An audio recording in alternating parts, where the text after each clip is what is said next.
welcome to my presentation. My name is Danh Toan-Nguyen from Germany, and the topic today is assessing the environmental impact of the construction phase, simulation-based methodology. My study have four main parts. First of all, I will show you some facts and the motivation of this study, and then the way I developed the work methodology, and case study we will show to test the applicability of this methodology. And then at the end, I will have some conclusion. Move on to the first one. According to the International Energy Agency in 2019, the building, construction, and operation accounted for the largest share of both global final energy use is about 36%, and the emission is about 39%. And it is a responsibility of construction industry. And almost in the previous research, we use the life cycle assessment for this assessment, and but there are some limitations here. It is the life cycle of a building, and almost the researcher focus on the production phase and the operation phase, but the construction phase is usually overlooked or incompletely considered. The reason here is many we think that the construction phase is the short term, and is believed to have low emission compared to other phases. And also the construction phase is quite complicated with many dynamic factors, and it leads to a difficulty when assessing the environmental impact. And also LCA cannot consider the uncertainty and dynamic factor. And in previous study, many researchers propose that we can use simulation. This provides an effective, cost and efficient approach to analyzing different construction scenarios, and also evaluating the environmental impacts. In my study, I tried to develop a hybrid simulation model in which I combine agent-based system and system dynamics. Using agent-based system, we can use autonomous agents to represent construction processes, and agent can interact with other to describe different construction scenarios. And also we can use the system dynamics model like using causal effect loops to simulate the nonlinear behavior of dynamic construction process. And in my study, I integrate system dynamics model into agent in a multi-agent system. To facilitate this simulation process, I use process pattern, like the way we use process pattern to make construction schedule. On the screen, you can see to produce a vertical concrete component, we have three main operations like reinforcement, formwork, and concrete. And using pattern, we can easy to determine which activity, which operation we need to quantify the environmental impacts. And almost open the necessary information we can store in a relational database, and then we can connect this database to the simulation model. And to develop the model, we need to conduct three main steps. First of all, we need to decompose the construction phase into many units, including product units and process units. Product unit is building components like beam or column, and the process is the step, which operation we need to conduct this component. And then when we analyze these units, we can select the corresponding process pattern, and then based on the pattern, we can create the agent population of the model, like the operation agent and product agent. And in the simulation, I use product agent to represent building components.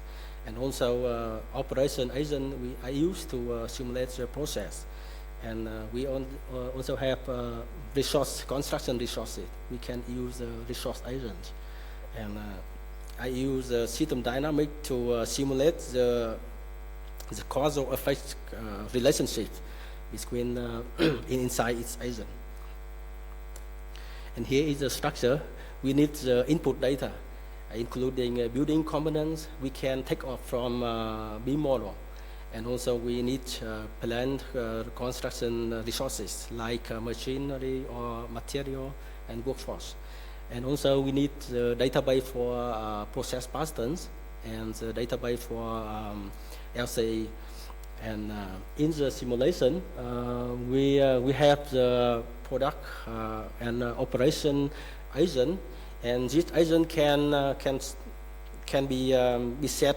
We can predetermine the rule of operating, and then the operation agent can send the order to the center, and based on the priority index and also the rules, we can we can determine which agent can have the rule have the high index priority index to gain the resources. And by this way, we can simulate the construction process. And during the simulation run, we can also observe time, cost, and emissions. And here is a diagram to show the system dynamics model. And it is, here you can see the schedule pressure. This is the parameter we can calculate based on the needed time to finish this work and the available time. Imagine that when workers have to work under high schedule pressure, they can produce more error. And we need to take a rework to fix this error. And this way we can indirectly increase the environmental impact because we need more material. And also the function complete factor so that when the project come to near the end, we can take not too much time to identify the error. And by this way, we can simulate the causal effect relationship between many management policy, like the way we set the pressure for the worker. Because when we work under low schedule pressure, the productivity also not high because the worker thinks that they have too much time to finish this work, and the productivity is not like we expected. And the problem here, where we can have the tool to set different schedule pressure, and then we can make the relationship between this factor to the environmental impact of the construction phase. And I also conduct a case study. I use a virtual building, and the construction phase of this building is analyzed. And I created 4 scenarios based on the different aspects, like the number of construction zones. Like a floor, I can divide it into 2 or 3 zones. And also I can use different operating manner, like conventional process. We use the critical path method. And by this way, the schedule, we try to adhere the initial schedule. And when some work, we estimate that we cannot reach the deadline, we have to work overtime to reach the deadline. And by this way, exactly the schedule pressure is higher.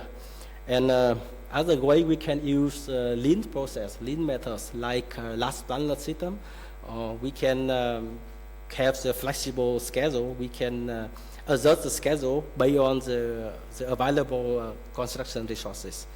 And the results show that here is how the simulation run. And there's some on the right, you can see the many different stages of the operation agent. Like we have the on-site transportation or off-site transportation, or installation of construction work, like reinforcement or workforce or formwork or concrete work. And And other side, you can see how the system dynamics work in this model. Yeah. And the results show that when we apply a hybrid simulation model, the results of emission is quite bigger than we use single simulation model because we can consider other factors like schedule pressure. And also when we apply lean methods, we can also reduce the emission about 10 to 12%. And the result of the of the hybrid simulation model in the best case is the same with the results from the eigen-based system model because the effect of causal loop we can be come to near the error. And come to the conclusion, the main contribution here is we can use this method to to estimate the environmental impact of the construction phase, and also we can consider not only technical aspect like we change the construction resources, also we can change the construction policy like we set the different products of pressure, and we can consider the effect of this factor. And we can also improve the construction site in the future from an environmental aspect. And in the future, I think we can extend this method to consider other aspects like economic and social. It is belong to sustainable construction. And also the same way we use process Boston, we can create simulation templates, and we can use it for the simulation similar project in the future. That all is my presentation, and thank you.